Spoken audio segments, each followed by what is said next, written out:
La Inquisición. La Iglesia la inventó para salvar almas humanas, sin embargo acabó produciendo un sufrimiento humano inenarrable. La palabra Inquisición conlleva imágenes de tortura y crueldad. La tortura se utilizaba simplemente para sonsacar confesiones.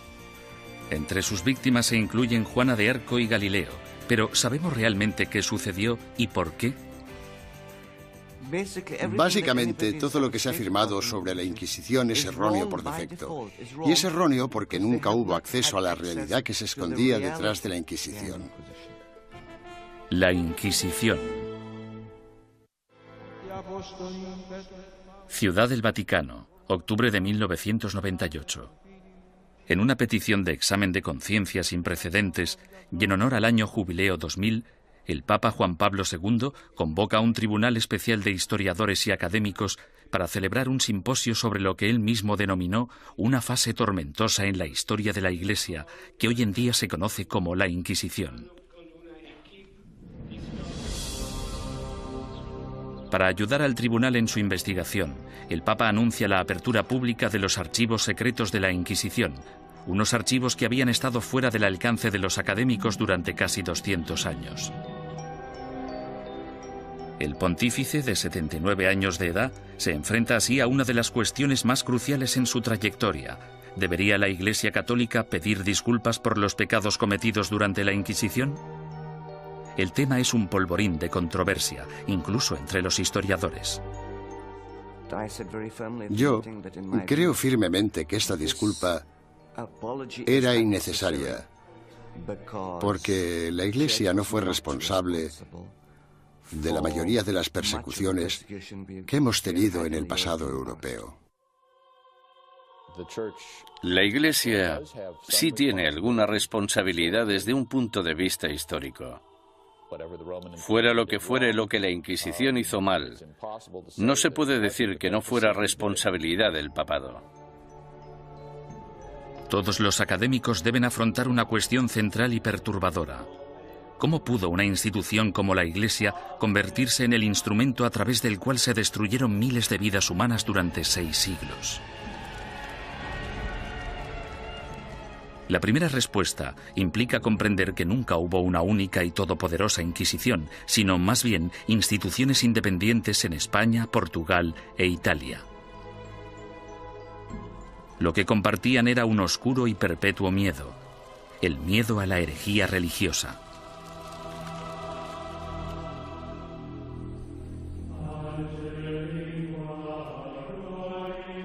Año 1100 después de Cristo. El corazón de la Alta Edad Media. Una frágil alianza de reinos y provincias, conocida como el Sacro Imperio Romano, ocupa gran parte de lo que hoy conocemos como la Europa moderna. Tras la conversión del emperador Constantino al cristianismo y durante casi 800 años, la religión considerada antaño como una secta insurgente se convirtió en la única fe legal, penetrando en todos los niveles de la vida personal, social y política.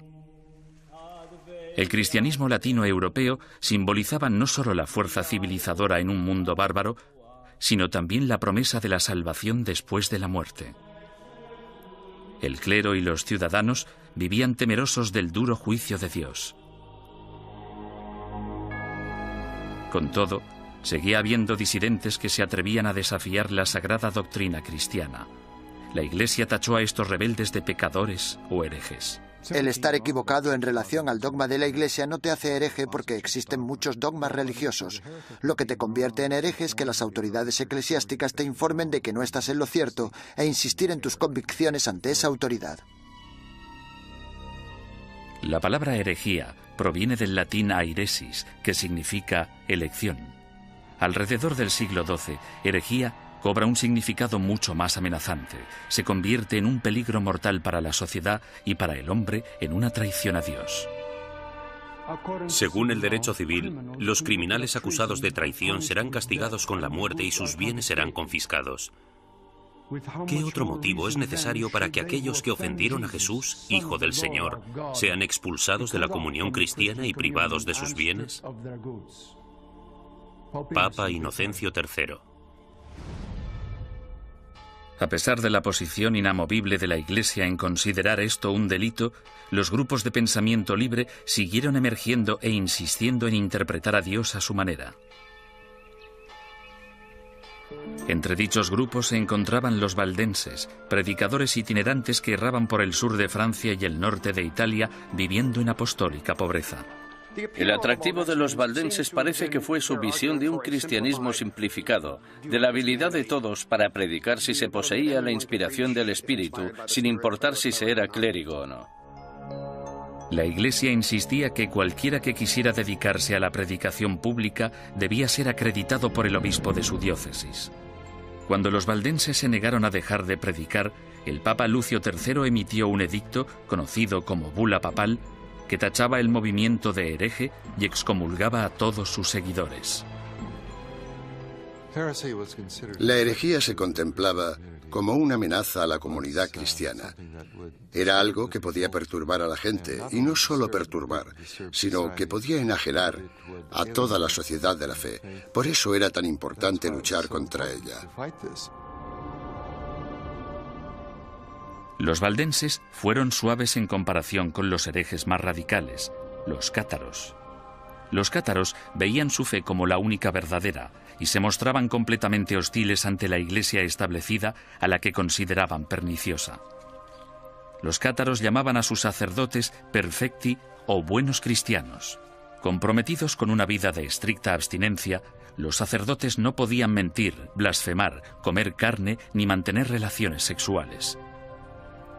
Acusaban a la Iglesia organizada de abusar cada vez más de su poder clerical. La austeridad de los perfecti cátaros parecía, en comparación, sumamente atractiva. En ese sentido, era una vergüenza para la Iglesia que existiera un grupo capaz de vivir realmente de acuerdo con la fe de Cristo y sus apóstoles, mientras que los abogados y administradores de la Iglesia vivían como grandes príncipes. Alrededor del siglo XIII, Europa era un foco de herejía. Al sur de Francia floreció el catarismo. La tensión aumentó hasta que una conspiración cátara asesinó a un representante papal que predicaba en la región del Languedoc en el año 1208. Ultrajado, el Papa Inocencio III reclamó una nueva cruzada en contra de los herejes. Lo que hizo fue básicamente pedir a la nobleza del norte de Francia que se trasladara al sur del país y que convenciera a los nobles de la región, que no perseguían al movimiento cátaro, de que lo hicieran y que propiciaran las condiciones adecuadas para erradicar a los cátaros del mundo rural. El Papa denomina esta guerra santa contra sus semejantes cristianos la Cruzada Albigense, en honor a la catedral francesa de la ciudad de Albi. Las atrocidades que cometieron sus cruzados del norte se convirtieron en legendarias. Los perfecti cátaros, fácilmente identificables por sus atuendos negros, eran asesinados en el acto. Los perfecti no intentaron esconderse, en parte porque la muerte les liberaba de este terrible mundo material en el que el dios mezquino les había sumergido. Tenían una tímida tendencia al martirio. Sin embargo, tras años de matanzas, los astutos perfecti decidieron desprenderse de su atuendo distintivo y camuflarse gradualmente.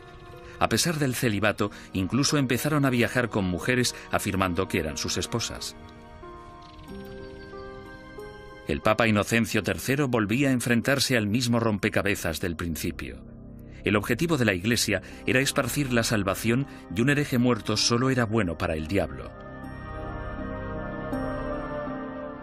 El pontífice en apuros consideró el sistema judicial del momento. El procedimiento habitual, el acusatorio, forzaba a la parte injuriada a hacer una acusación pública. Si la parte acusadora no conseguía probar su caso, entonces ésta era castigada del mismo modo en que habrían castigado al acusado. Este proceso hacía que incluso los que tenían una queja real se mostraran reacios a presentar una acusación. Inocencio III se dio cuenta de que esas reglas no servirían para su objetivo a largo plazo. En el año 1215, el Papa congregó a todos los líderes cristianos en el Cuarto Concilio de Letrán, celebrado en Roma. Inocencio utilizó el encuentro para anunciar sus nuevas normas para la persecución de herejes y clérigos descarriados. La Santa Inquisición había nacido.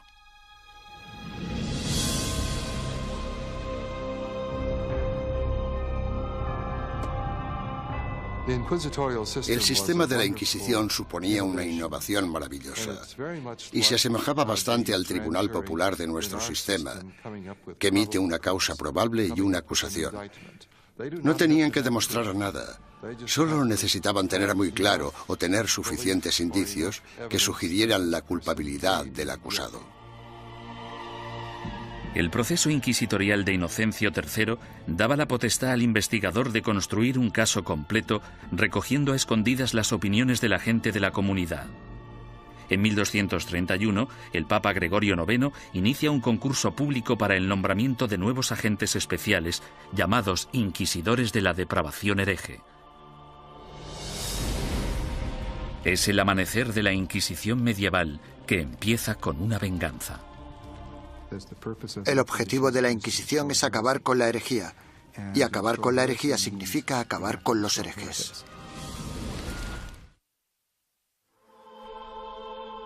El Papa Inocencio III fracasó en su intento de eliminar a los cátaros, la secta más poderosa del sur de Francia. Sin embargo, en 1231, su sucesor, el Papa Gregorio IX, tramó un plan para volcar todo el poder del nuevo sistema legal de la Inquisición contra ellos. El Papa nombró a muchos sacerdotes y frailes inquisidores y los mandó a tierras germanas y francesas para que acabaran con los criminales religiosos. Los herejes que rehusaron retractarse de sus creencias y continuaron predicándolas fueron quemados en la hoguera. Si fracasaban, los herejes iban al infierno. El objetivo de todo esto era salvar a tanta gente como fuera posible, pero había que hacer ciertas cosas si se querían salvar muchas vidas. El Papa Gregorio pronto se percató de que encontrar a un buen inquisidor era muy difícil. Los más entusiastas a menudo eran fanáticos fuera de control. Conrad de Marburg, el más célebre de los primeros inquisidores, convenció a Gregorio IX de que había descubierto una secta secreta alemana llamada los luciferinos.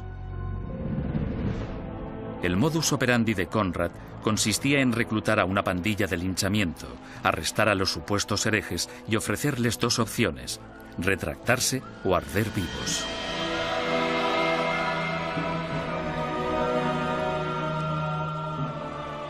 Los historiadores descubrirían más adelante que los luciferinos fueron pura ficción, una invención obsesiva que Conrad creó para impresionar al Papa. El inquisidor papal del norte de Francia no era mejor. Un cátaro convertido de nombre Robert Le Boucq acorralaba a grupos de supuestos herejes y celebraba estrepitosos juicios públicos. En un suceso devastador, 183 cátaros fueron interrogados, sentenciados y quemados vivos en un solo día. Tras años de protesta por parte de los obispos franceses, el Papa finalmente se dio cuenta de que Robert era un extremista peligroso, por lo que le retiró de su cargo y lo encarceló. Había que hacer algo, y tenía que haber alguien mejor para hacerlo que estos individuos, devotos, aunque extremadamente incompetentes y peligrosos. Este fue el momento en el que Gregorio IX se fijó en los dominicanos.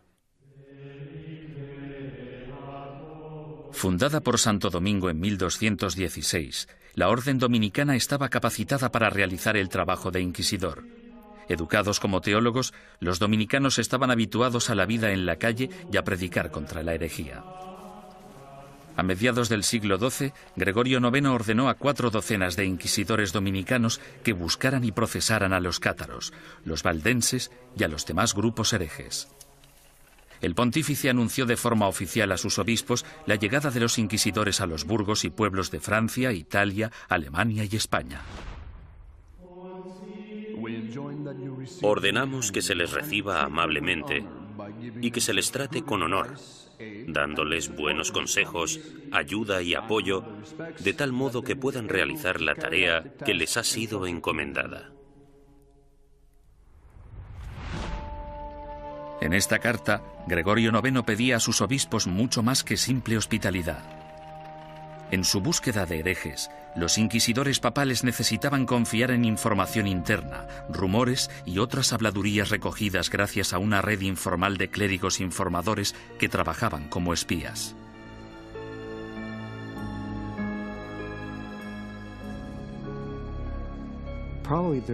Probablemente sus mejores ojos y su mejor oído en el mundo rural eran los del clero parroquial, puesto que éste vivía en los pueblos, tenía familiares en ellos y por lo tanto estaba atento a los cotilleos locales. En sus incursiones a lo largo de la geografía, los inquisidores llegaban a un pueblo acompañados normalmente de un notario o escribiente para documentar el procedimiento o, en ocasiones, de un sirviente o un guardaespaldas. Entonces, el párroco reunía a los habitantes del pueblo para que escucharan al visitante predicar sobre los pecados y los peligros de la herejía. Una vez terminado el sermón, el inquisidor anunciaba un período de gracia durante el que cualquiera que hubiera cometido herejía podía confesar sus pecados a cambio de un trato clemente. Los que temían ser acusados o habían cometido herejía y tenían remordimientos de conciencia debían actuar durante el período de gracia, porque si lo confesaban después de dicho período, es decir, después de que se iniciara una investigación sobre ellos, la confesión no se consideraba tan sincera como si la hubieran hecho durante el período de gracia. Unas semanas más tarde, el inquisidor anunciaba el fin del período de gracia, momento en el que se iniciaba la fase más nefasta del edicto de fe. Desde ese momento, cualquier acusado se convertía en víctima de interrogatorios o arrestos. Y dado que la información siempre se daba en secreto, el inquisidor animaba a todos los buenos ciudadanos a que denunciaran a cualquier vecino que creyeran que podía ser hereje. El objetivo de las inquisiciones generales, de los edictos de gracia y los edictos de fe, era conseguir que entrara y saliera tanta gente como fuera posible de la oficina del inquisidor. Y para ello utilizaban el miedo, el terror y el interés propio. El inquisidor debía tener al menos 2 testimonios incriminatorios antes de poder seguir adelante. En ocasiones, los sujetos víctimas de investigación no sabían que eran sospechosos hasta el día que les convocaban. Durante el procedimiento inquisitorial, la mayoría de las pruebas se recopilaban antes de que tuvieras conciencia de que había una investigación en marcha. Cuando te informaban del caso, la investigación ya había finalizado. Bastante diferente al sistema actual. Conscientes del peligro de las acusaciones falsas o maliciosas, los inquisidores intentaban diferenciar las mentiras de la verdad. Cuando hacían subir al estrado a un acusado por primera vez, le hacían nombrar a todos sus enemigos. Si alguno de esos nombres coincidía con cualquiera de los nombres de la lista de testigos, el inquisidor debía desestimar ese testimonio. Sin embargo, las protecciones legales se acababan aquí. El acusado nunca llegaba a saber el nombre de quienes le acusaban, ni tampoco los motivos por los que se le acusaba. Era muy complicado demostrar tu inocencia una vez acusado por los inquisidores. Incluso los sospechosos que confesaban haber cometido herejía no podrían reconciliarse con la Iglesia hasta que dieran nombres e información de otros supuestos herejes. Si obstaculizaban la investigación, se arriesgaban a sentencias de cárcel y a perder todas sus propiedades. Si no cooperabas, los inquisidores podían reducir tu ración de comida y encadenarte a la pared. Por tanto, el principal método para conseguir que la gente confesara era simplemente encerrarlos durante largos periodos de tiempo y dejarles reflexionar. ¿Cómo llevaban los inquisidores su trabajo tan en secreto? Han sobrevivido algunos manuales prácticos dándonos una aproximación fascinante a ese período. Uno de ellos, llamado Conducta de interrogación relacionada con la depravación hereje, fue escrito por un inquisidor retirado, Bernard Guy, en el año 1324. Guy, cuyas hazañas inspiraron la novela histórica En el nombre de la rosa, ofrece docenas de investigaciones en las que recoge 17 años de experiencias de primera mano en lo que él denomina su cruzada personal contra la herejía. El objetivo de la Inquisición es acabar con la herejía. Y para acabar con la herejía, debemos acabar con los herejes. Bernard Guy, 1324.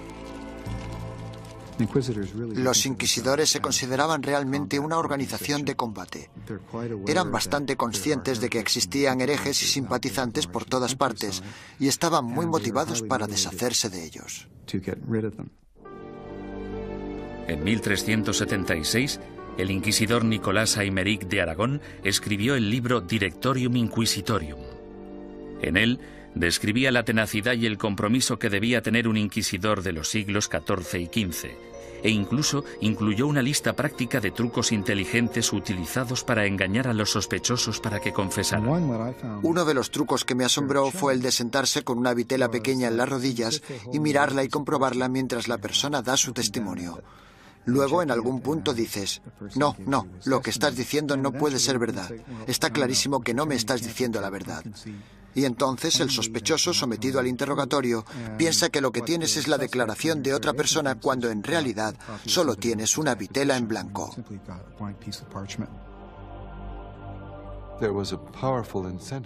Los inquisidores estaban altamente motivados para llegar hasta la verdad como fuera. Y si era necesario, pisotear algunos derechos de los acusados, pues se hacía en nombre de la verdad. Existe otro aspecto espeluznante en el trabajo del inquisidor: la tortura. En la Edad Media se consideraba un método aceptable para la detección de mentiras siempre que hubiera razones suficientes para justificarla. En el siglo XX, cuando hablamos de tortura, pensamos en violencia física para obligar a la gente a decir la verdad. En aquel entonces, se trataba de un método para averiguar si el acusado estaba diciendo la verdad. Y este era el rol inicial de la tortura. Era un instrumento legal que entraba en juego en un momento dado del caso y bajo unas circunstancias muy específicas. Antes de 1252, la Iglesia prohibía a los inquisidores que utilizaran la tortura en sus investigaciones. Pero tras el asesinato del inquisidor Pedro Mártir en Lombardía a manos de los cátaros, el Papa Inocencio IV abrió la veda y dejó que métodos antiquísimos, en especial la tortura, entraran en la lucha contra la herejía. El oficial o párroco debe obtener de todos los herejes que capture una confesión mediante la tortura, pues de hecho son todos ladrones y asesinos de almas. Papa Inocencio IV. Por lo tanto, la tortura no fue algo inventado por los inquisidores. En este caso, solo seguían los dictámenes de la ley. La tortura se destinaba a dos tipos de prisioneros: los que se negaban a retractarse y los que parecían saber más de lo que contaban. Los inquisidores escogían la técnica de la tortura, pero dejaban el trabajo en manos de torturadores profesionales, expertos en causar dolor.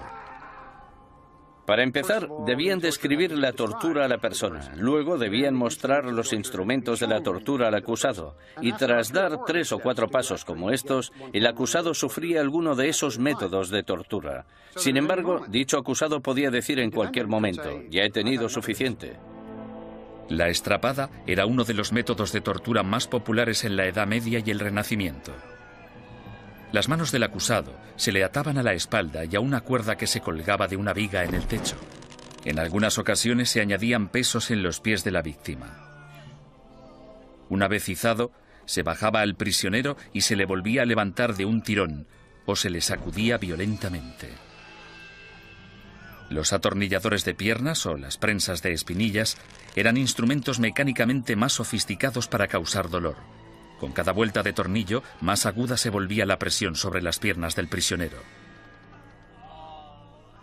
En medio de toda esta mutilación se encontraba el notario del inquisidor, apuntando con esmero y fidelidad los acontecimientos de la sesión y listo para anotar la confesión tan pronto se produjera. El clero justificaba todo esto como un acto de benevolencia. Al fin y al cabo, si la tortura llevaba a la confesión, el injuriador podía finalmente reconciliarse con Dios y recibir la salvación. Si la confesión se realizaba durante la tortura, el proceso consistía en liberar al acusado de los instrumentos de tortura y permitir que se recuperara.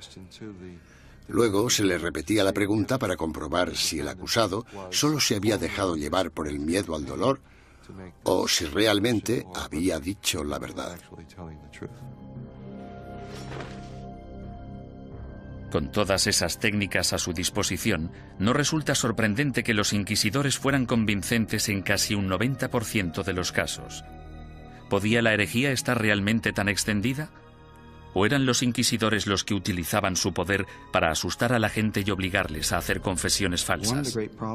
En mi opinión, uno de los mayores problemas a la hora de trabajar con los informes de la Inquisición es determinar hasta qué punto podemos creer nada de lo que está escrito en ellos, porque los inquisidores, si querían, podían hacer confesar casi todo a cualquiera. Aunque para los culpables de herejía, lo más temido era el día del juicio. No podías hacer nada para huir de ellos, porque estaban obligados a ejecutarte. Durante los siglos XIII y XIV, los inquisidores papales siguieron su camino por el sur de Europa, recogiendo acusaciones e investigaciones de herejes. Estos sacerdotes se veían como soldados de primera línea de Dios, en guerra por la salvación de las almas, pero dejaban atrás un campo de batalla repleto de bajas. La Inquisición asustaba a los ciudadanos y les obligaba a traicionar a sus amigos y vecinos, destruyendo familias y convirtiendo comunidades pacíficas en una fábrica de mentiras y sospechas.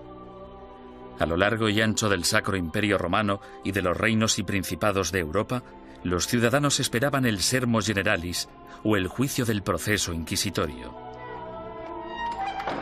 Los castigos o penitencias iban desde el azotamiento público al encarcelamiento o a los trabajos forzados. A menudo se obligaba a los convictos a llevar ropa distintiva para hacer pública su vergüenza. Lo habitual es que llevaran una cruz amarilla en sus ropas, una en la parte delantera y otra en la espalda, y tenían que llevarlas siempre que salieran a la calle. No podían ocultarlas con nada, y si se caían se suponía que debían reponerlas. Los que iban marcados con la cruz amarilla se convertían en parias de la comunidad, pero su destino era clemente comparado con las penitencias que sufrían los herejes reincidentes, es decir, los que se retractaban y luego volvían a sus viejas costumbres. Su castigo era la ejecución. El derecho canónico, sin embargo, prohibía a los miembros del clero participar en cualquier juicio de sangre, por lo que los inquisidores entregaban a los herejes condenados a las autoridades civiles. Los inquisidores derramaban algunas lágrimas de cocodrilo y decían algunas palabras con la esperanza de que las autoridades civiles mostraran clemencia con esa gente. Sin embargo, su mayor deseo era que los condenaran a la hoguera. Cuando la Inquisición entregue a los culpables de herejía al poder civil, el magistrado de la ciudad deberá hacerse cargo de ellos en el acto y, en un periodo máximo de 5 días, deberá ejecutar las leyes hechas contra ellos. Papa Inocencio IV, 1252. Una vez completado el juicio Sermo Generalis, las autoridades laicas escoltaban a los condenados hasta un emplazamiento alejado de las calles de la ciudad. Allí los ataban a estacas de madera apuntaladas sobre toneladas de leña. Los inquisidores nunca acudían a estas ejecuciones. Se te permitía hacer la última confesión a un sacerdote si lo deseabas. Sin embargo, puesto que estabas bajo la custodia del poder laico, no podías hacer nada para escaparte de ellos porque estaban obligados a ejecutarte. Quemar en la hoguera es una de las sentencias de muerte más horribles que se puedan imaginar. Las llamas podían tardar horas en consumir por completo al condenado. Si la víctima estaba de suerte o sus familiares eran suficientemente influyentes, entre la leña se colocaba mucha madera húmeda para que generara mucho humo. La muerte por asfixia era preferible a la agonía de quemarse vivo.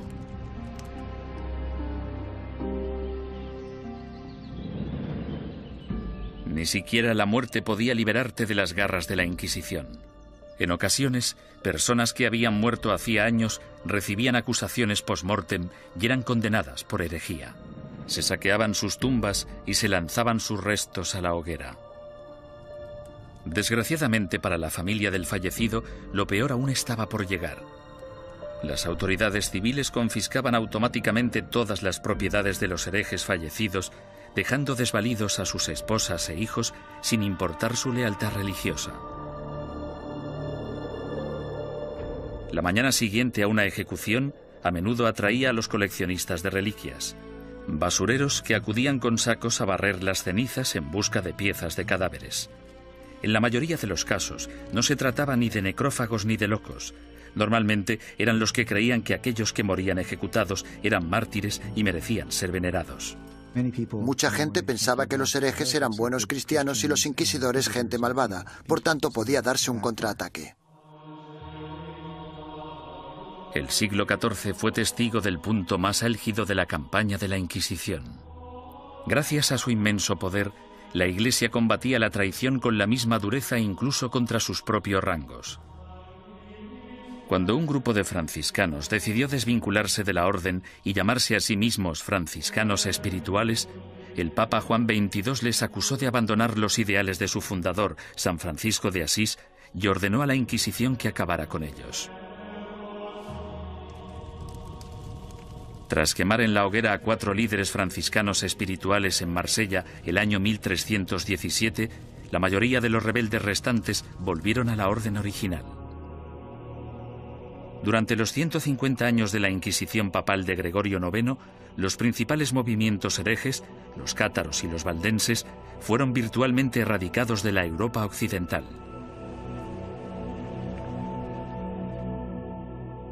Al reducirse el número de herejes, parecía que la Inquisición acabaría desapareciendo por completo. Sin embargo, el negocio de la cacería y el castigo de brujas resucitó el proceso con una venganza durante el siglo XIV. Se consideraba herejía, puesto que se creía que para conseguir poderes el hechicero debía renunciar a Dios y a su bautismo. Es decir, que debía romper un contrato y rendir algún tipo de homenaje al diablo para poder conseguir esos poderes. El diablo nunca da nada a cambio de nada. La política corrompió los primeros casos de brujería. En 1307, Francia se encontraba casi en bancarrota tras una serie de fracasos bélicos. Su rey, Felipe el Hermoso, envidiaba las riquezas y las propiedades que poseían los caballeros templarios, una orden de poderosos monjes guerreros que se formó durante la primera cruzada a Tierra Santa. El rey Felipe los acusó falsamente de brujería, y durante los 7 años siguientes se torturaron y encarcelaron o quemaron en la hoguera a miles de templarios por toda Europa. Ningún historiador moderno cree que los templarios fueran objetivamente culpables de los cargos que se les imputaron: sodomía, adoración al diablo, herejía, etcétera, etcétera. En mi opinión, esto fue una verdadera manipulación cínica del proceso por parte de Felipe el Hermoso, y supone uno de los ejemplos más espeluznantes de hasta qué punto podían llegar a pervertirse los procedimientos inquisitoriales. Un siglo después, tras su triunfo sobre los ingleses en Orleans, Juana de Arco fue capturada y encarcelada por sus enemigos, que temían su creciente poder político. La entregaron al Tribunal Inquisitorial, organismo que utilizaron como instrumento en su contra. Los que acusaban a Juana defendían que las voces que ella consideraba su inspiración eran las voces del diablo y que sus premoniciones eran brujería. Juana fue condenada y murió en vehemente agonía. La nueva herejía de brujería diabólica parecía muy peligrosa tanto para la Inquisición como para las autoridades civiles, y engendró el manual práctico más relevante e influyente de todos. Publicado en 1486, Maleus Maleficarum, o el martillo de las brujas, proporcionaba apoyo teológico, consejos legales y varias técnicas para acusar, torturar y sentenciar a las brujas. Se trata de un documento infame, puesto que crea la imagen arquetípica de la mujer bruja, además de ser una de las obras de todo el mundo literario que muestra más abiertamente su misoginia. Cuando una mujer piensa por sí misma, solo piensa en cosas malas. Como son más débiles de cuerpo y alma, no resulta sorprendente que puedan sucumbir al hechizo de la brujería. Toda brujería procede de la lujuria carnal que en las mujeres es insaciable. Maleus Maleficarum. La historia ha demostrado que uno de los autores de Maleus Maleficarum, un inquisidor de nombre Heinrich Kramer, tenía ciertos problemas para controlar su propia insaciable lujuria carnal. En el año 1485, Kramer fue acusado de llevar a cabo una inquisición en la región de Innsbruck, lo que ahora es Austria. Él mismo se buscó los problemas porque la mayoría de los interrogados eran mujeres y las preguntas tenían relación con sus actividades sexuales. Alarmado por la manifiesta obsesión sexual de Kramer, el obispo ordenó que destituyeran al inquisidor y que liberaran a todos sus prisioneros. 2 años más tarde apareció Malleus Maleficarum. Nació de la frustración de Kramer por la experiencia de Innsbruck y de la furiosa misoginia que sufría. Durante los siguientes 200 años, el Malleus Maleficarum se convirtió en un bestseller y llegó a ser publicado en 4 lenguas distintas. Estaba destinado a convertirse en la principal fuente de inspiración de los cazadores de brujas laicos, católicos y protestantes que aterrorizarían Europa y Norteamérica durante los siglos XVII y XVIII. Durante el siglo XV, sin una nueva política ni postura por parte del papado, la Inquisición empezó a desvanecerse poco a poco. Por lo general, los tribunales inquisitoriales se mantenían en activo solo si un inquisidor en particular quería seguir persiguiendo la herejía. Si no quería, no pasaba nada. Y así fue como los tribunales fueron perdiendo fuerza. Sin embargo, en España, la astucia política del rey y la devoción de la reina se apoderaron del proceso inquisitorio e hicieron que su aterrador poder recayera en su propia gente. El número de personas que se quemaban vivas en una misma hoguera era pasmoso, incluso para los estándares actuales.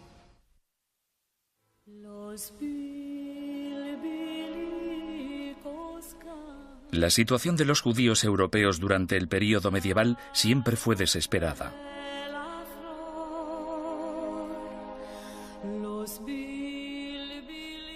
Expulsados de una nación tras otra, a partir del siglo IV, algunos finalmente se establecieron en España. Prosperaron viviendo y trabajando en relativa armonía tanto con musulmanes como con cristianos.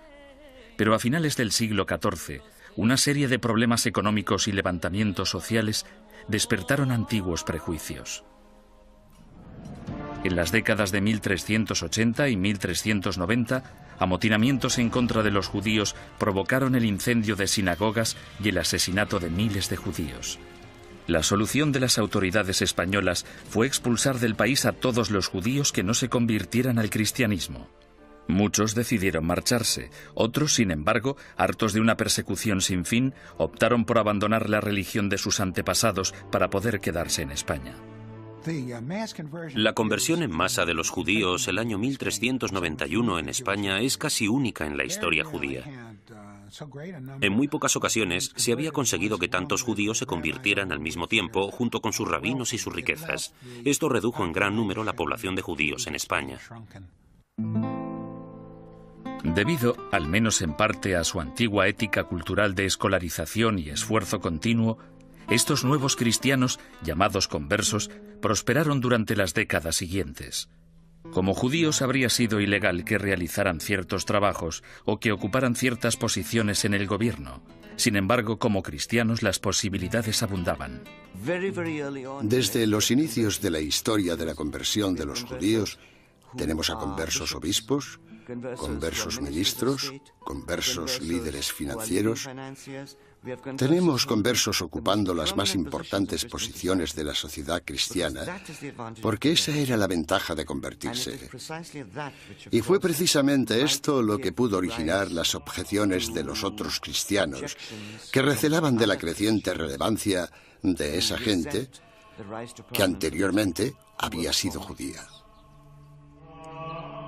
En tan solo unas pocas generaciones, miembros de la Iglesia Católica de España empezaron a acusar a estos nuevos cristianos de practicar secretamente la religión judía mientras mantenían una fachada apropiadamente cristiana.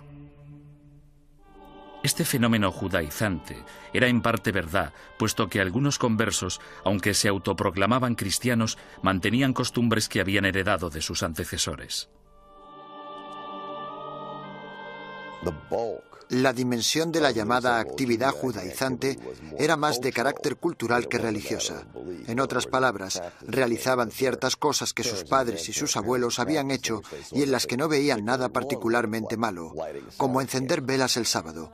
Muchos de ellos creían que encender velas el sábado no tenía nada inherentemente conflictivo con el catolicismo. Su condición de cristianos bautizados también significaba que si se intuía de cualquier modo que recaían en el judaísmo, podían ser acusados de herejía. Fue precisamente esta trágica ironía la que les condujo hacia su destrucción. Con el matrimonio en 1469 de Fernando de Aragón e Isabel de Castilla, se unieron los dos reinos más poderosos de la península ibérica. Los consejeros dominicanos de Isabel pronto la convencieron de que la actividad judaizante suponía una amenaza mortal para el catolicismo en España y que una Inquisición podría ser la única solución. Si el clero pedía una Inquisición, no era solo porque fueran fanáticos, sino porque sabían perfectamente que detrás de ellos tenían a muchos seguidores muy fieles que tenían conciencia del problema tal y como lo percibían. El rey Fernando, astuto estratega político, vio que una alianza con la Iglesia Católica podía beneficiar a España en muchos sentidos. Aparentemente, Fernando tenía otros planes en mente. Apoderarse de las riquezas de los conversos. Había grandes cantidades de dinero esperando, encerradas en los cofres de los poderosos conversos, comerciantes y nobles. Y Fernando se propuso hacerse con ellas y lo consiguió. El primer paso del rey Fernando fue ponerse en contacto con el Papa y expresarle su preocupación por el problema judío de España. Es enorme el daño que los cristianos sufren con el contacto, las relaciones y la comunicación con los judíos, que siempre intentan de un modo u otro seducir a los leales cristianos y apartarlos de nuestra santa fe católica. Fernando el Católico. Bajo la presión del insistente rey español, el Papa Sixto IV emitió una bula papal que instauraba una inquisición para erradicar la depravación hereje en España y que iba dirigida a los conversos judíos. Esta nueva Inquisición española fue algo completamente distinto a todos los demás tribunales inquisitoriales anteriores. Sus normas garantizaban que el rey Fernando, y no el Papa, controlaba todos y cada uno de los aspectos de sus actividades. El tribunal de mayor grado, llamado la Suprema, consistía en 6 o 7 hombres nombrados personalmente por el rey. Solo un miembro, el inquisidor general, era nombrado oficialmente por el Papa, y aún así, este tenía que haber sido nombrado antes por Fernando. Aunque os guste el título de inquisidor, somos yo y la reina quienes os hemos nombrado, y sin nuestro apoyo muy poco podéis llevar a cabo. Rey Fernando. Esto significa que el Estado empieza ya en la Inquisición española a tener cierto poder de control sobre la institución. Esto no era así en la Edad Media. El 6 de febrero de 1481 se celebró el primer auto de fe en Sevilla. En este acto, que se convertiría en el símbolo de la Inquisición española, un centenar de hombres y mujeres conversos fueron acusados de practicar secretamente la religión judía y juzgados ante la Iglesia. 6 de ellos pagaron el más alto precio. Fueron quemados en la hoguera. En mitad del auto siempre se celebraba una ceremonia. Los dominicanos elegían a sus mejores oradores, los que tenían la voz más fuerte, y en ocasiones los sermones duraban media hora, 1, 2 horas. Los participantes eran despojados de toda dignidad. Se les afeitaba la cabeza, desnudaban a las mujeres y a los hombres, se afeitaba la barba a los hombres.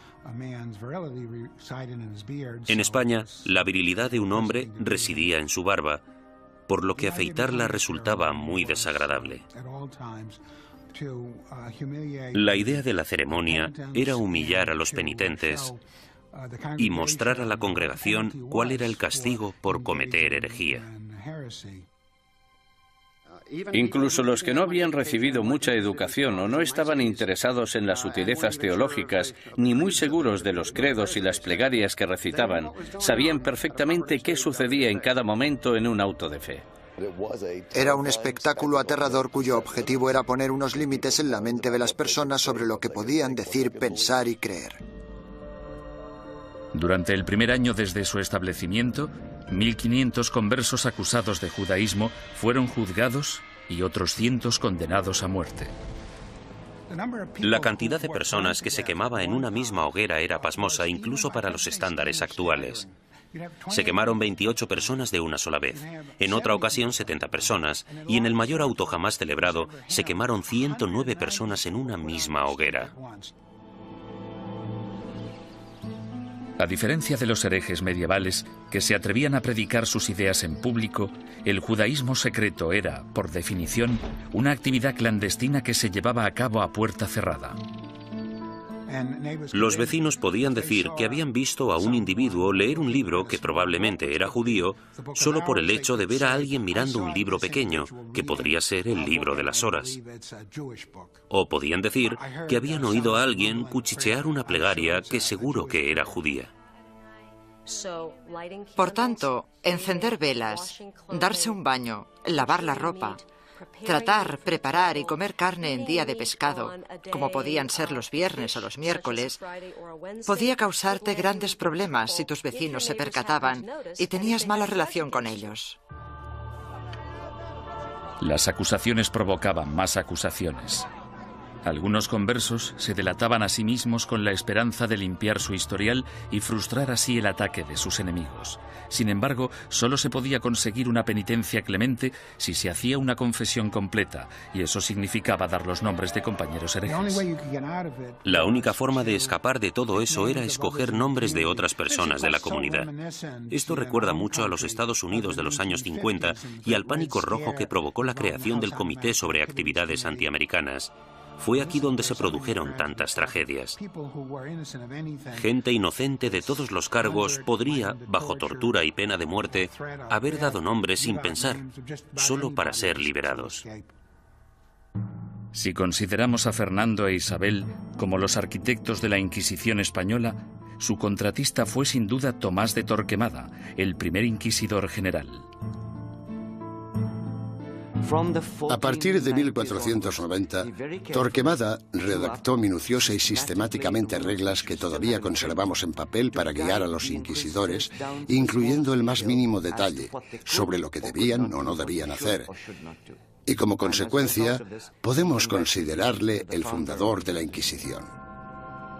No hay ninguna duda de que Torquemada presidió la Inquisición durante su período más sanguinario y que ejerció mucha influencia sobre la corona. A pesar de que se le ha retratado de todos modos, desde un loco hipnotizador hasta un monje siniestro y obsesionado por el sexo, los historiadores saben muy poco sobre él. Era el típico teólogo fanático, antisemita y extremadamente hostil a los conversos. Era un hombre que concentraba toda esa intolerancia y ferocidad tan característica de los primeros inquisidores. Podemos estar de acuerdo o no con él en que los judeoconversos debían ser perseguidos y condenados. Pero en mi opinión, Torquemada insistió mucho en las normas de procedimiento correcto para el sistema inquisitorial. Sin embargo, se calcula que durante los 20 años de mandato de Torquemada como inquisidor general, 2.000 personas perdieron la vida y otros miles fueron castigados.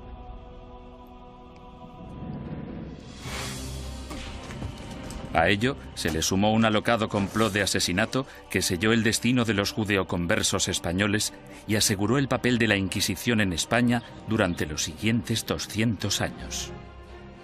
Los judíos no ganaban nada convirtiéndose. La situación social no cambió en ningún sentido. Solo podía empeorar para la gente de origen judío. 5 años después de su nacimiento, la Inquisición se encontraba en plena forma, ganándose a pulso su temible reputación. Los conversos españoles, los judíos convertidos al catolicismo, no podían acudir a ningún lado en busca de justicia. Tanto la Iglesia como las autoridades civiles seguían la misma lógica aplastante. Todos los conversos que rehuían la Inquisición eran, por defecto, culpables. Todos los que daban el paso y se delataban a sí mismos eran, puesto que lo admitían, culpables. Y todos aquellos que eran juzgados y condenados eran, evidentemente, culpables. Los procedimientos interinos del Tribunal de la Inquisición se mantenían en privado y los informes se protegían cuidadosamente, incluso de la corona. Cuando la Inquisición española arrestaba a alguien, esa persona simplemente desaparecía en la cárcel hasta que la Inquisición acababa con ella. Los familiares y amigos quedaban a la espera, llenos de preocupación y sin poder ayudar. Los españoles convirtieron este hecho en un verdadero fetiche, el secreto. Me refiero a que este era uno de sus principios fundamentales, la creencia de que el prestigio de la institución dependía en gran medida de la capacidad de mantener intacto el secretismo. Para los acusados, la naturaleza surrealista y casi arbitraria del proceso generaba terror. No existía ningún juicio. Eran más bien audiencias tras las que el prisionero volvía a su celda. Después de todo el sufrimiento, que podía prolongarse durante semanas o meses, el acusado podía no llegar a saber los crímenes de que se le acusaba. Se le exigía constantemente, a veces bajo amenazas de muerte, que confesara. El acusado tenía que inventar explicaciones sin saber la naturaleza de la denuncia que se había interpuesto contra él. Y esto, a menudo, llevaba al encarcelamiento masivo de prisioneros que se negaban a confesar, porque creían que no tenían nada que confesar, y probablemente tenían razón. El 15 de septiembre de 1485, algunos conversos furiosos decidieron tomarse la justicia por su mano. Como inquisidor, Pedro Arbués se arrodilló delante del altar de la Catedral de Zaragoza. 8 asesinos le atacaron con cuchillos.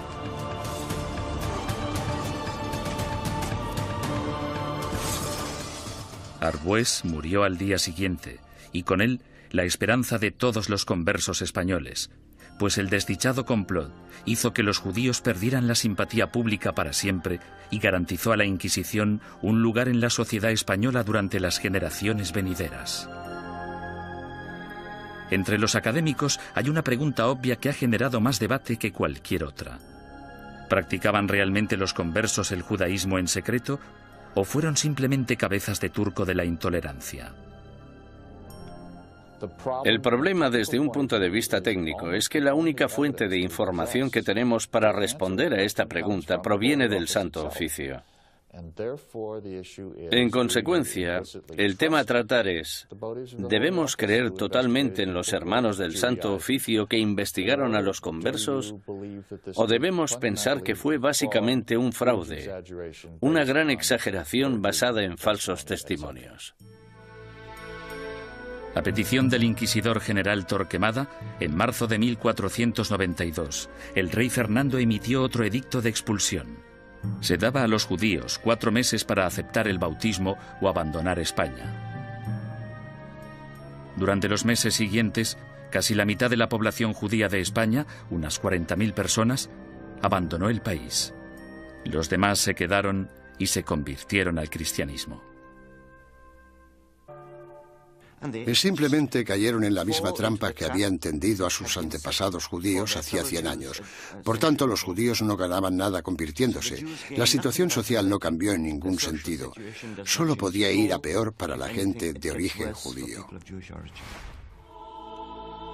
No lloréis a vuestra partida, pues vosotros tenéis que beber vuestra propia muerte de un sorbo, mientras que nosotros tenemos que quedar atrás, entre esta gente malvada, recibiendo la muerte de ellos cada día.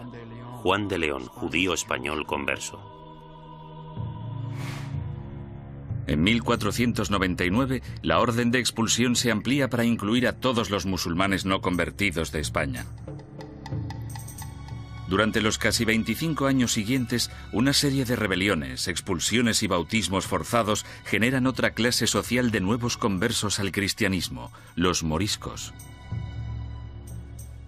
Lo que tenemos aquí es el mismo escenario que el de los conversos. Un grupo de gente que pertenecía a otra cultura y a otra religión y que ahora eran teóricamente cristianos. Esta era una situación hecha a medida que la Inquisición utilizó para apartar a los musulmanes y hacerles practicar el cristianismo. Las persecuciones de moriscos se triplicaron durante los siguientes 100 años. Sin embargo, estos no pudieron o no quisieron adaptarse. Finalmente, en 1609, las autoridades españolas decidieron que los moriscos eran imposibles de convertir y los expulsó a todos. El odio por la Inquisición española era tan intenso entre los musulmanes como entre los judíos. En su intento de conservar el catolicismo como la única religión de España, la Inquisición española encarceló a ciudadanos inocentes, confiscó propiedades, destruyó familias y mandó a miles de personas a la muerte. Lo que no utilizó muy a menudo, según los historiadores, es lo que la ha hecho tan famosa: la tortura.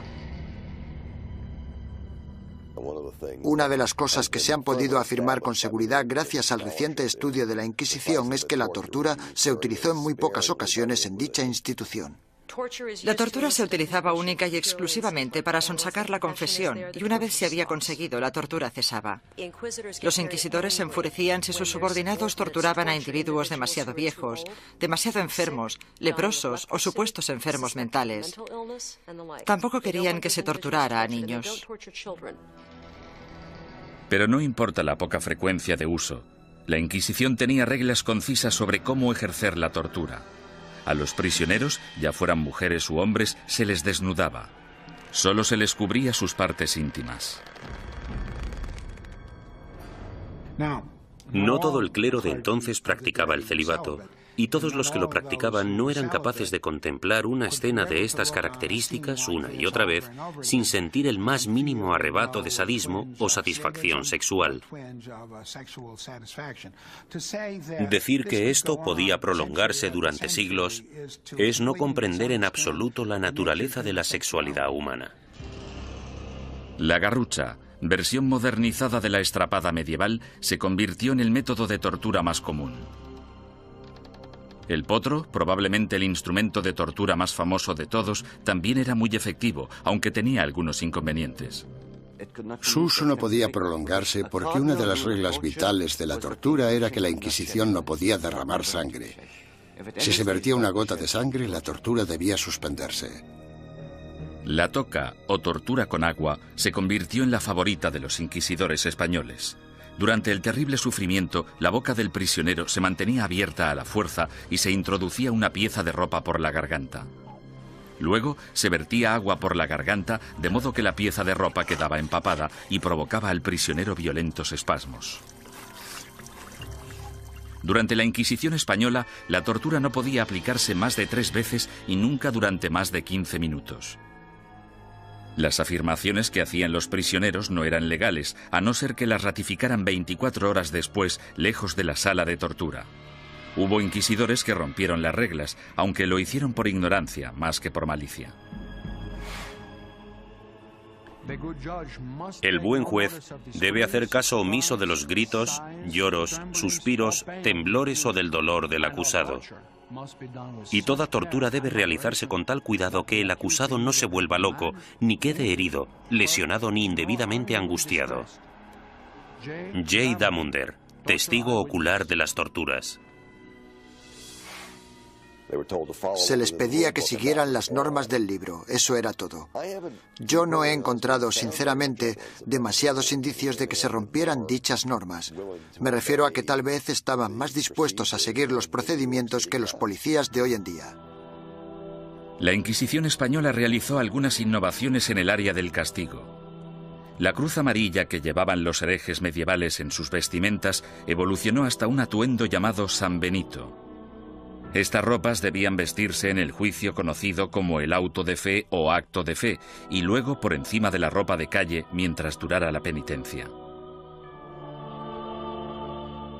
La gente que iba por la calle era objetivo de todo tipo de comentarios sarcásticos. Los niños les tiraban piedras, todo esto hacía muy difícil poder ganarse la vida. Ni tan siquiera la muerte liberaba al hereje de la vergüenza. El hábito con el que se enterraba al difunto se colgaba en la parroquia del lugar para recordar a todo el mundo en la ciudad que esa persona y su familia estaban relacionados con la herejía. Muerte y humillación no eran los únicos escollos de la Inquisición. Uno de sus castigos más temidos era convertirse en esclavo en las galeras españolas. Se cree que este castigo fue invención del mismísimo rey Fernando. No tenía nada que ver con la religión, la herejía ni cualquier otra cosa. Pero el rey Fernando se percató de que mucha de esta gente estaba siendo castigada con penas del todo inútiles y pensó, buena idea, ¿por qué no utilizamos a esta gente? Porque yo necesito remeros en mis barcos. Después de la muerte, ser enviado a las galeras era el castigo de la Inquisición española más temido. No puedo imaginarme nada peor que ser esclavo en las galeras. Yo casi preferiría que me quemaran. Al menos acabaría rápido. Durante la expulsión del año 1492, miles de judíos cruzaron la frontera con Portugal, engrosando allí la población judía y reanimando viejas tensiones raciales. A causa de los alborotos resultantes, los judíos portugueses fueron obligados a convertirse al cristianismo, y en 1532 el rey Juan III insistió en que Portugal tuviera su propia Inquisición. Durante 10 años, los ricos conversos portugueses utilizaron todas las formas de persuasión posible, incluyendo enormes sobornos, para convencer al Papa de que no instaurara una Inquisición en su nuevo santuario. Muchos conversos españoles se fueron a Portugal y de hecho pronto superaron en número a la comunidad portuguesa.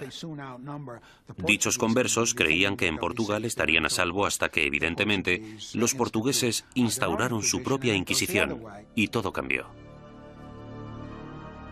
La Inquisición portuguesa se puso a trabajar de inmediato con los sospechosos de siempre. Entre 1547 y 1580 se celebraron 34 autos de fe en Portugal con casi 2.000 penitentes y 169 ejecuciones. Las persecuciones fueron tan letales que los conversos, la mayoría de los cuales apenas habían emigrado a Portugal desde España, decidieron volver a su tierra natal y enfrentarse a lo que parecía el mal menor de las dos malvadas instituciones. Tras la conquista militar española del Imperio Azteca en 1521 por Hernán Cortés, los conversos portugueses y españoles pronto emigraron a las Américas en busca de un nuevo comienzo. Pero la Inquisición española les siguió de cerca e inició investigaciones en la recién fundada Ciudad de México. En 1528, 2 conversos españoles fueron quemados en la hoguera tras el primer auto de fe celebrado en tierras del Nuevo Mundo. Las primeras oleadas de sacerdotes españoles también consideraban su deber guiar a la población americana lejos de sus creencias paganas y ayudarles a adoptar el cristianismo. Tras un periodo inicialmente optimista sobre lo que se creía una conversión extendida, la segunda generación de prelados españoles en el Nuevo Mundo empezó a tener dudas sobre si los indios seguían siéndolo a escondidas después de ser bautizados, del mismo modo que se creía que los conversos seguían siendo judíos tras el bautismo. En contra de la política estricta y reacia aplicada tanto a judíos como a musulmanes en España, la Suprema finalmente decidió que los indios simplemente eran incapaces de asimilar las creencias cristianas y que, por tanto, estaban fuera del alcance de la conversión. Sin embargo, la Inquisición pronto se enfrentaría a su mayor enemigo hereje de todos los tiempos, el protestantismo. Y en ocasiones incluso fueron torturados por la Inquisición, lo que parece muy injusto, pero eran protestantes y eran una presa fácil.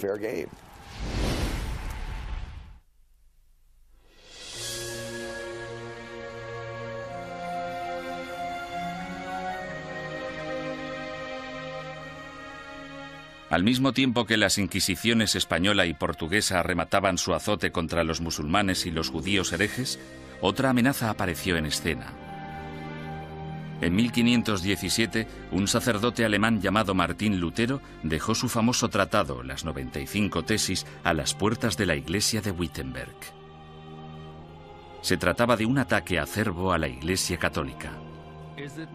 ¿No es cierto que bajo el vasto cielo no existe nada más corrupto, más pestilente y más odioso que la corte de Roma? La que una vez tuvo las llaves del cielo, ahora es una especie de boca abierta hacia el infierno. Martín Lutero. La carismática protesta de Lutero evolucionó hasta convertirse en una auténtica revolución religiosa. El movimiento de la Reforma sacudió a toda Europa. Alrededor del año 1550, las coronas de Dinamarca, Noruega, Suecia y Finlandia ya se habían acogido a la nueva religión llamada protestantismo. El Papa estaba furioso. La forma en la que se contemplaba desde Estados Unidos la amenaza soviética de los años 50 y 60 sería muy parecida a la forma en la que Roma en aquel entonces contemplaba la amenaza protestante. Con sus ajetreados puertos y su extensa red europea de comercio, era solo cuestión de tiempo que las ideas protestantes empezaran a viajar hacia la España católica. En 1577, dos grupos independientes de adinerados protestantes convertidos fueron descubiertos y arrestados en Sevilla y en Valladolid. Estos arrestos de finales de 1550 fueron terribles para la administración inquisitorial y para el gobierno real, puesto que muchos de los sospechosos ocupaban altos cargos en la burocracia gubernamental. El descubrimiento de dos organizaciones protestantes en dos de las mayores ciudades de España causó oleadas de pánico por todo el país católico. El rey español Carlos V, que había dedicado los últimos 30 años a la lucha contra el protestantismo en Alemania, exigió una purga rápida y despiadada. Su aliado en Roma, el Papa Pablo IV, volcó todo el poder de la Iglesia en el ataque contra el protestantismo y emitió una bula papal sin precedentes en la que permitía a la Santa Oficina Española ejecutar a los ofensores que cometían un crimen por primera vez e incluso a los que se arrepentían.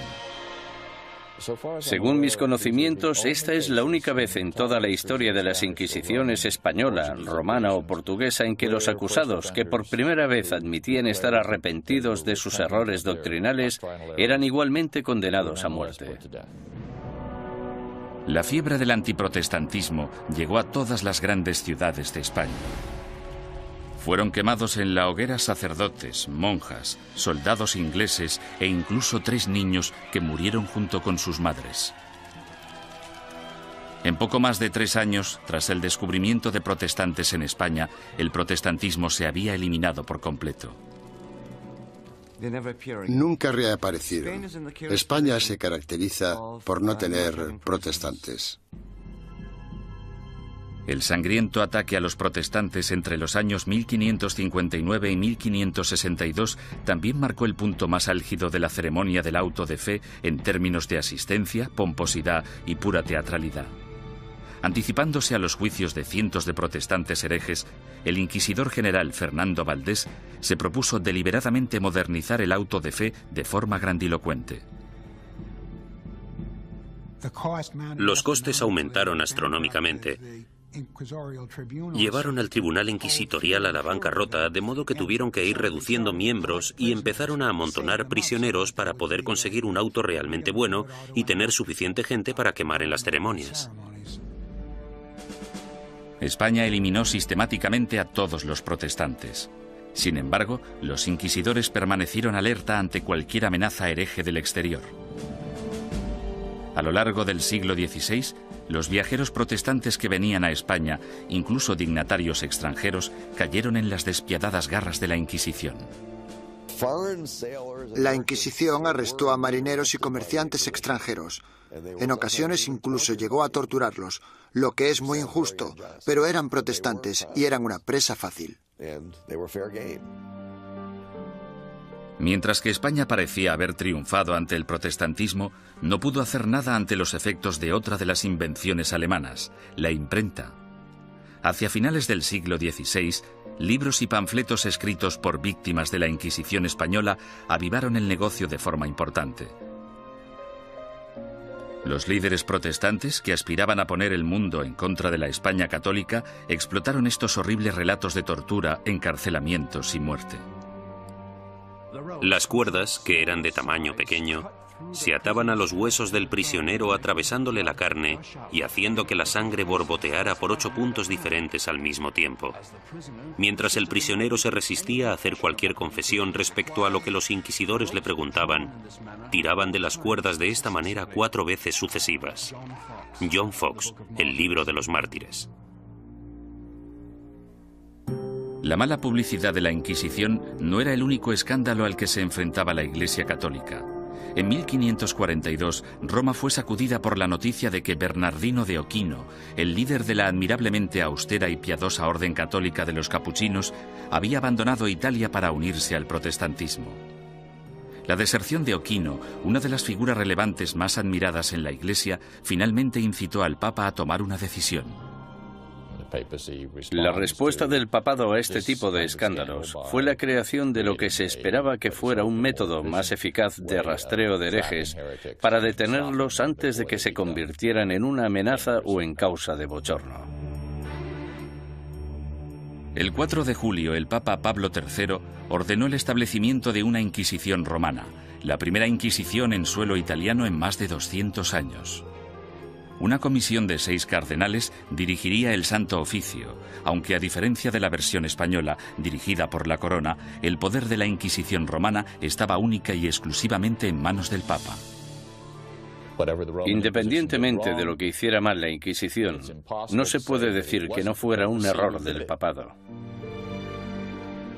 Durante el siglo XVI, la Inquisición romana gozó de gran prestigio y poder político.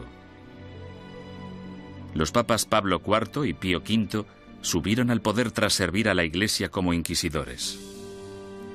A pesar de sus sangrientos mandatos, en términos de número de protestantes ejecutados, estudios recientes muestran que la Inquisición romana fue pionera en reformas judiciales que serían las predecesoras del sistema legal actual. Los prisioneros de la Inquisición romana podían disponer de un abogado e incluso reunir testigos que testificaran a su favor.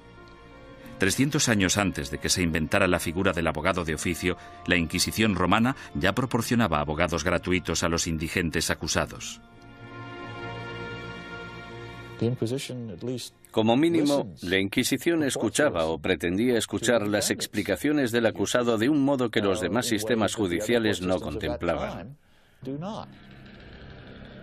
La justicia civil era en muchos sentidos peor que la del Santo Oficio. Torturaban a los acusados más despiadadamente, los condenaban con más rapidez. Los acusados no morían a causa de la tortura en el sistema inquisitorial, sí en cambio en los tribunales civiles. Sin embargo, la Inquisición romana se volvió en contra de algunos de los mayores pensadores del Renacimiento. Estaban muy preocupados por el tema de las escrituras y parecía que Galileo las cuestionaba basándose en cuestiones muy controvertidas en aquel entonces. El ataque de la Inquisición romana contra el protestantismo supuso mucho más que arrestos, castigos y ejecuciones. En 1559, el Vaticano publicó su Índice de Libros Prohibidos, en el que listaba cientos de libros y autores considerados peligrosos para la fe y la moral de los buenos católicos. Cualquier ciudadano que poseyera uno de estos libros prohibidos podía ser arrestado. Algunos autores encontraron sus libros listados en este índice simplemente porque una o dos frases sueltas se habían considerado erróneas.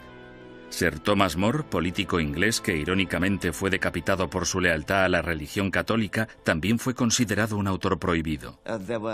En relación a ciertos pasajes de sus libros, el índice decía: podéis leer este libro, pero debéis saltaros este pasaje. Es cierto que mucha gente famosa aparecía en este índice y, por tanto, estaban prohibidos. Los historiadores cuestionan si dichos índices tuvieron algún impacto real. Hay literalmente miles de títulos en cada índice, y aparte de un grupo de inquisidores y de obispos, pocos sabían exactamente qué estaba prohibido. Con mis investigaciones he podido demostrar que en Cataluña, por ejemplo, nadie hacía caso al índice. A lo largo de todo el siglo XVI, las librerías de Barcelona vendieron públicamente libros que aparecían en el índice de libros prohibidos. Simplemente fingían no conocerlo. Como instrumento de censura, el índice de libros prohibidos resultó ser algo de mucho ruido y pocas nueces. Sin embargo, no hay ninguna duda de que la Inquisición romana tuvo un efecto represivo sobre las ideas intelectuales y científicas y que destruyó las vidas y los legados de algunos de los mayores pensadores del Renacimiento. Giordano Bruno fue uno de los genios más excéntricos del siglo XVI. Medio filósofo, medio loco, su visión del cosmos, considerada inverosímil en su época, de hecho se anticipó a la concepción actual del sistema solar. Bruno era un visionario. Se consideraba casi una segunda reencarnación de Cristo, aunque de hecho tenía sus dudas sobre la divinidad de Dios, pensamiento por el que fue acusado. El tratado más famoso de Bruno, publicado en 1584, pronto le hizo merecedor de aparecer en el Índice romano. De título Sobre el universo infinito y los planetas, es una mezcla extravagante de misticismo y astronomía de Copérnico. Bruno lanzó la teoría de que existe vida inteligente en otros planetas situados más allá de las estrellas. Enseñaba que la unificación de todas las religiones, incluidas el Islam y el judaísmo, era la única salvación de la humanidad. Estas creencias herejes provocaron aversión tanto entre los católicos como entre los protestantes. En un periodo de tensión religiosa, las personas como Bruno representaban una amenaza enorme porque en realidad parecían desechar casi todos los pilares básicos del cristianismo. Durante 15 años, Bruno evitó cautelosamente la Inquisición romana, manteniéndose alejado de Italia. Sin embargo, en 1591, un rico mecenas le convenció para viajar hasta Venecia y una vez allí le traicionó denunciándole ante el Santo Oficio. El encarcelamiento y el juicio de Bruno duraron 7 años, durante los que el tribunal romano llegó prácticamente a implorarle que abandonara sus creencias herejes. Él se negó. Habría sido como repudiar toda su vida. En mi opinión, para un hombre como Bruno, que estaba completamente convencido de sus propios poderes, habría sido casi imposible actuar de otro modo. Tal vez vuestro miedo a juzgarme sea mayor que mi miedo a ser juzgado. Giordano Bruno. La obstinación de Bruno enfureció tanto al Papa Clemente VIII que él mismo le condenó a muerte. El 8 de febrero de 1600, Bruno fue conducido al campo dei Fiori, en pleno corazón de Roma, y fue quemado vivo. En la actualidad, una estatua en su honor, erigida en el año 1829, marca el lugar de los hechos. Otro intelectual renacentista, Galileo Galilei, también desató la ira de la Inquisición. Cuando construyó el primero de sus famosos telescopios en el año 1609, Galileo ya era un físico y profesor de matemáticas de fama mundial. En 1613 publicó 2 libros más, Mensajero Celestial y Manchas Solares, en los que defendía la teoría de Copérnico, según la cual la Tierra no solo gira sobre sí misma, sino que además da una vuelta anual alrededor del Sol. Oficiales ultrajados de la Inquisición denunciaron las creencias de Galileo y citaron numerosos pasajes de las Santas Escrituras que describen la Tierra como centro estático del universo. A los cardenales no les preocupaba demasiado qué era lo que giraba alrededor de qué. Les preocupaba mucho el tema de las escrituras, y Galileo parece que las cuestionaba con ideas muy controvertidas para la época. Sin embargo, Galileo vuelve a cuestionar a la Iglesia y toma una decisión asombrosa. Durante años ha habido un debate tremendo, sobre todo durante el último siglo, sobre qué debería haber hecho Galileo.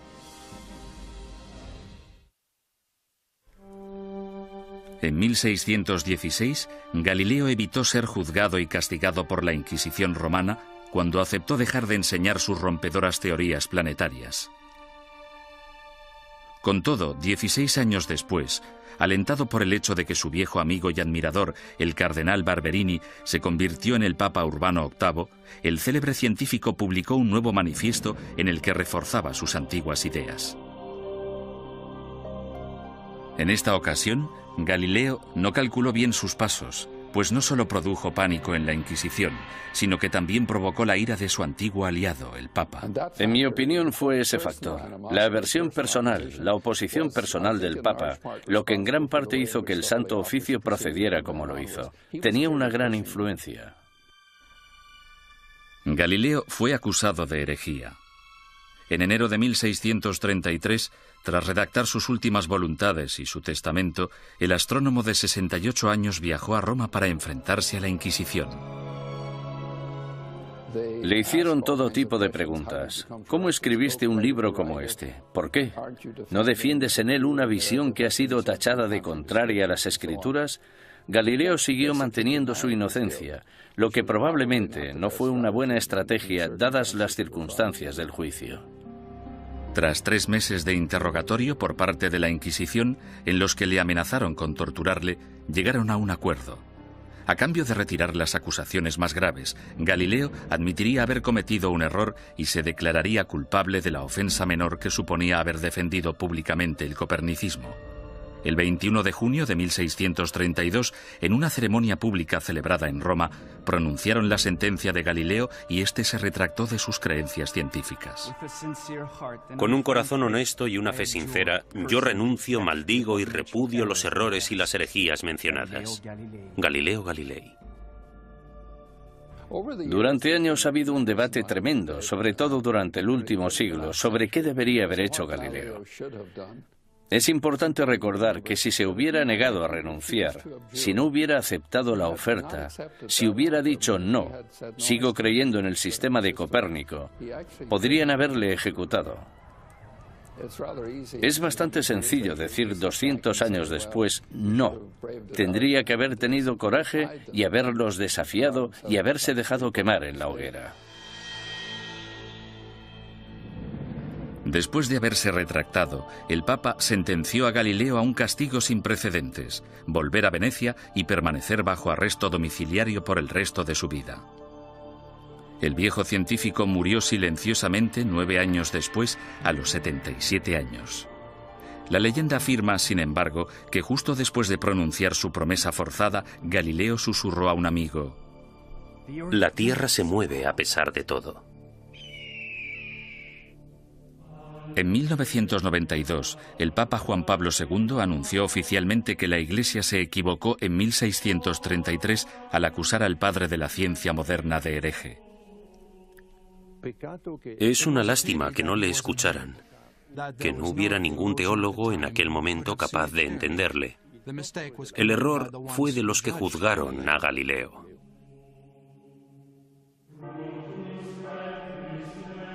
Los siglos XVII y XVIII fueron un período de declive para todas las inquisiciones.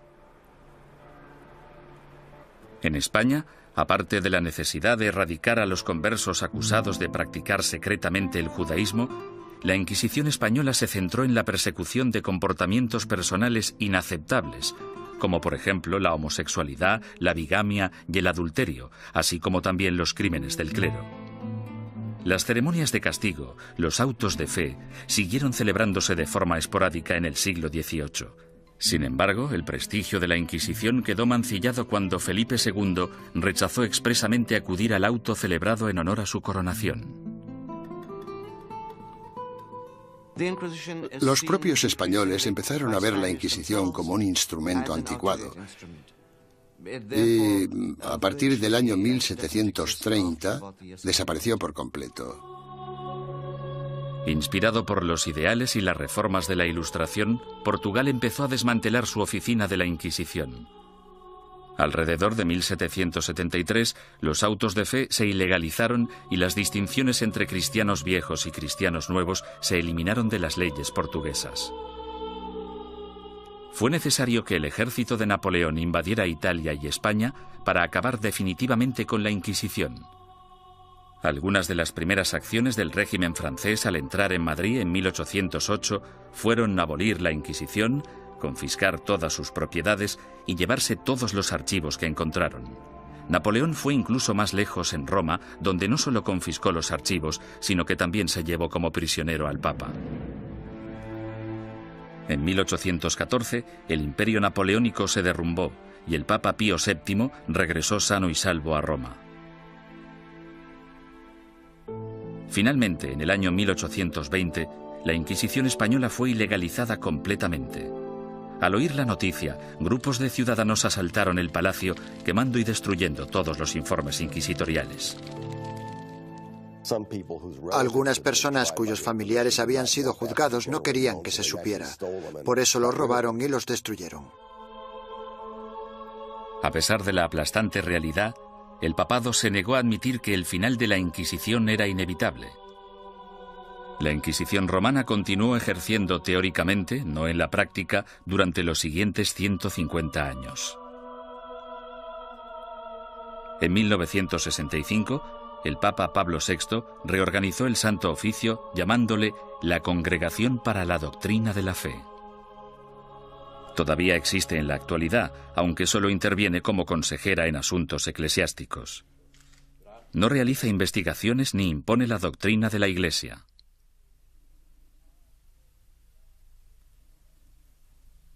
Desde la caída definitiva de la Inquisición, son incontables los mitos y testimonios inexactos que han surgido sobre su objetivo y sus prácticas.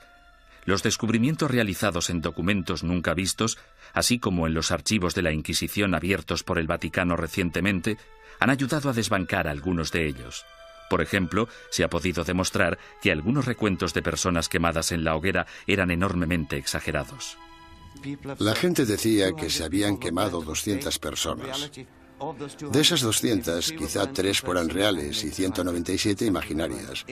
Poco a poco hemos podido fijar los números reales de las personas que fueron ejecutadas. Han sido necesarios muchos siglos para comprender que algo estaba mal. Debemos tener en cuenta el contexto y la mentalidad. Mucha gente creía que la Inquisición era un instrumento necesario y, aunque no gustaba demasiado, se aceptaba. Sin embargo, otros eruditos advierten que una visión revisionista de la Inquisición nos podría estar llevando demasiado lejos en la dirección errónea. Era una institución malvada. Si se mira todo en conjunto, yo diría que la Inquisición fue exactamente como la han descrito, y que no necesitamos un lavado de cara de la Inquisición más de lo que necesitamos una revisión del Holocausto.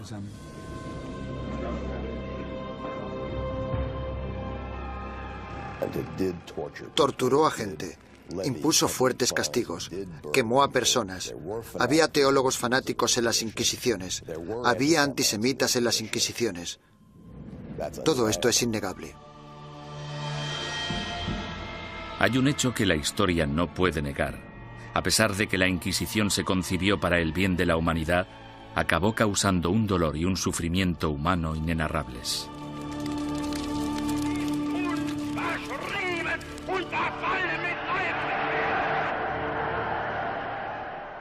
Las Inquisiciones existieron durante casi 6 siglos y lucharon por la necesidad de un grupo de imponer sus ideas sobre las de los demás. Esa necesidad sigue existiendo en la actualidad.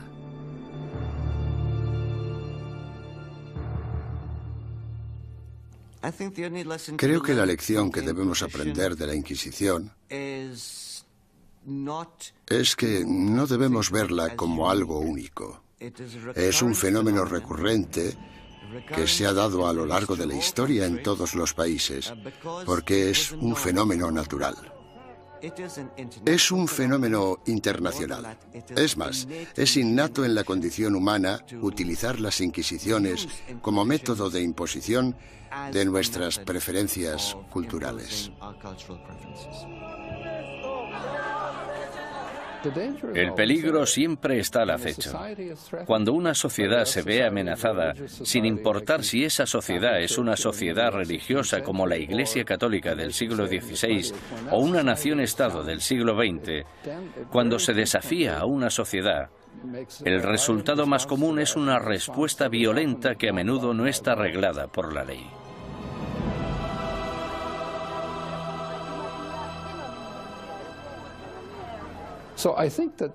Por lo tanto, creo que esta reacción ante la amenaza es tan antigua como la humanidad y, sin duda alguna, perdurará en el futuro.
te convierte en hereje es que las autoridades eclesiásticas te informen de que no estás en lo cierto e insistir en tus convicciones ante esa autoridad. La palabra herejía proviene del latín airesis, que significa elección. Alrededor del siglo XII, herejía cobra un significado mucho más amenazante. Se convierte en un peligro mortal para la sociedad y para el hombre en una traición a Dios. Según el derecho civil, los criminales acusados de traición serán castigados con la muerte y sus bienes serán confiscados. ¿Qué otro motivo es necesario para que aquellos que ofendieron a Jesús, Hijo del Señor, sean expulsados de la comunión cristiana y privados de sus bienes? Papa Inocencio III. A pesar de la posición inamovible de la Iglesia en considerar esto un delito, los grupos de pensamiento libre siguieron emergiendo e insistiendo en interpretar a Dios a su manera. Entre dichos grupos se encontraban los valdenses, predicadores itinerantes que erraban por el sur de Francia y el norte de Italia, viviendo en apostólica pobreza. El atractivo de los valdenses parece que fue su visión de un cristianismo simplificado, de la habilidad de todos para predicar si se poseía la inspiración del Espíritu, sin importar si se era clérigo o no. La Iglesia insistía que cualquiera que quisiera dedicarse a la predicación pública debía ser acreditado por el obispo de su diócesis.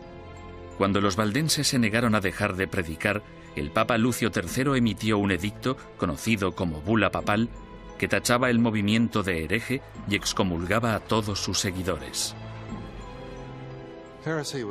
La herejía se contemplaba como una amenaza a la comunidad cristiana. Era algo que podía perturbar a la gente, y no solo perturbar, sino que podía enajenar a toda la sociedad de la fe. Por eso era tan importante luchar contra ella. Los valdenses fueron suaves en comparación con los herejes más radicales, los cátaros.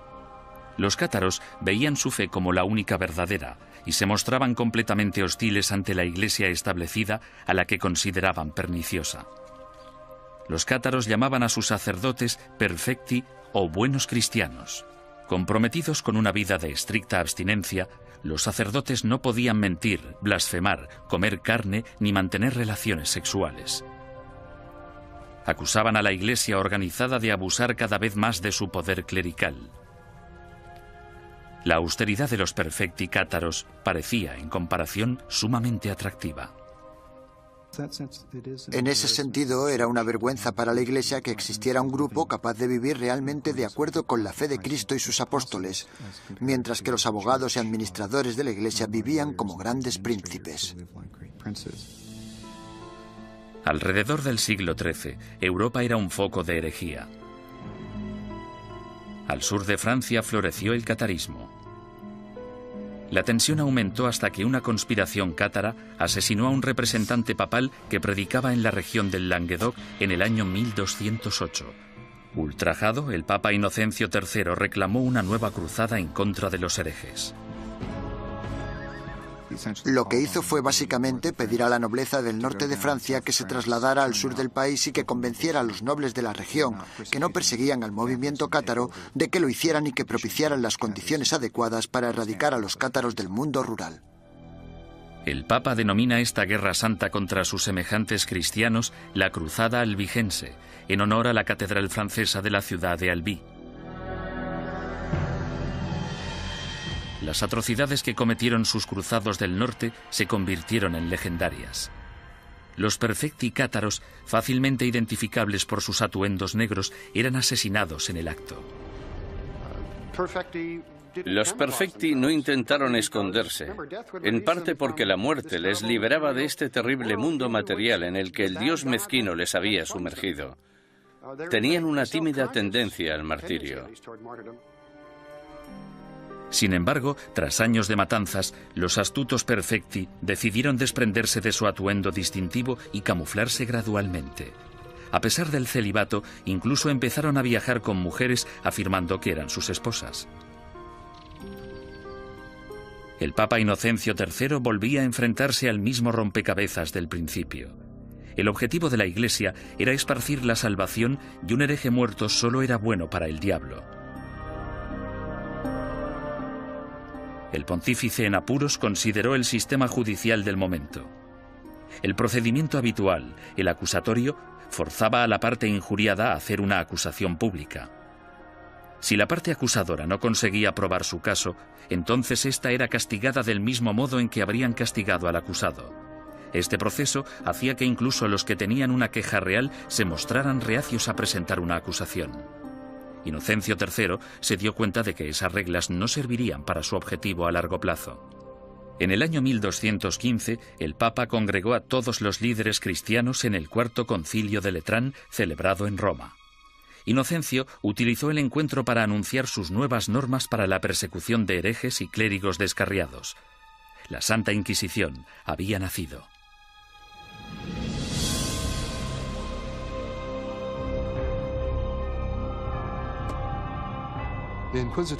El sistema de la Inquisición suponía una innovación maravillosa y se asemejaba bastante al Tribunal Popular de nuestro sistema, que emite una causa probable y una acusación. No tenían que demostrar nada, solo necesitaban tener muy claro o tener suficientes indicios que sugirieran la culpabilidad del acusado. El proceso inquisitorial de Inocencio III daba la potestad al investigador de construir un caso completo, recogiendo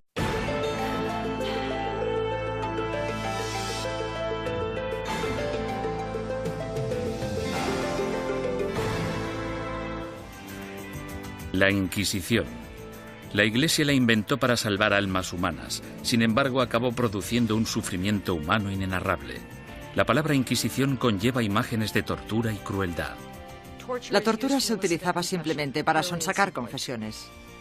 Entre sus víctimas se incluyen Juana de Arco y Galileo, pero ¿sabemos realmente qué sucedió y por qué? Básicamente, todo lo que se ha afirmado sobre la Inquisición es erróneo por defecto. Y es erróneo porque nunca hubo acceso a la realidad que se escondía detrás de la Inquisición. La Inquisición. Ciudad del Vaticano, octubre de 1998.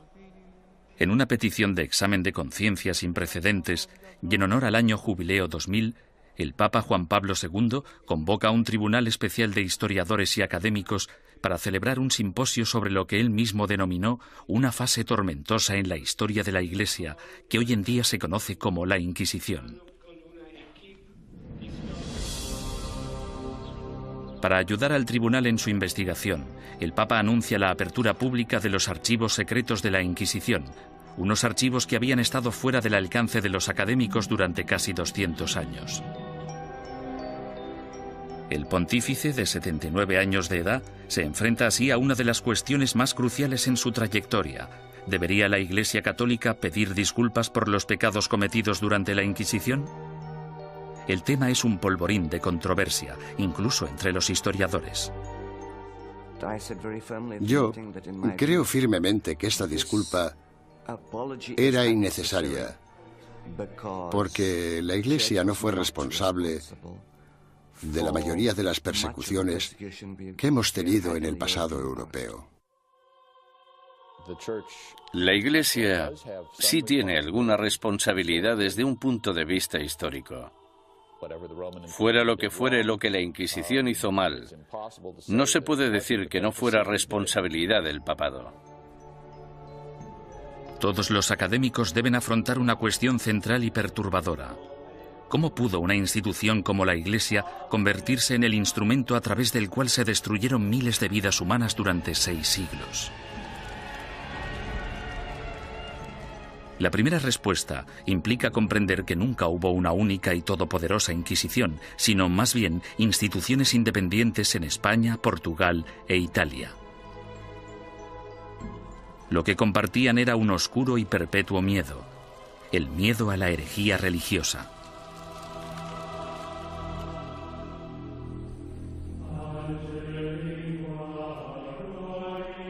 Año 1100 después de Cristo.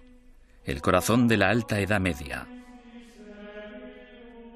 Una frágil alianza de reinos y provincias, conocida como el Sacro Imperio Romano, ocupa gran parte de lo que hoy conocemos como la Europa moderna. Tras la conversión del emperador Constantino al cristianismo y durante casi 800 años, la religión considerada antaño como una secta insurgente se convirtió en la única fe legal, penetrando en todos los niveles de la vida personal, social y política. El cristianismo latino-europeo simbolizaba no solo la fuerza civilizadora en un mundo bárbaro, sino también la promesa de la salvación después de la muerte. El clero y los ciudadanos vivían temerosos del duro juicio de Dios. Con todo, seguía habiendo disidentes que se atrevían a desafiar la sagrada doctrina cristiana. La Iglesia tachó a estos rebeldes de pecadores o herejes. El estar equivocado en relación al dogma de la Iglesia no te hace hereje porque existen muchos dogmas religiosos. Lo que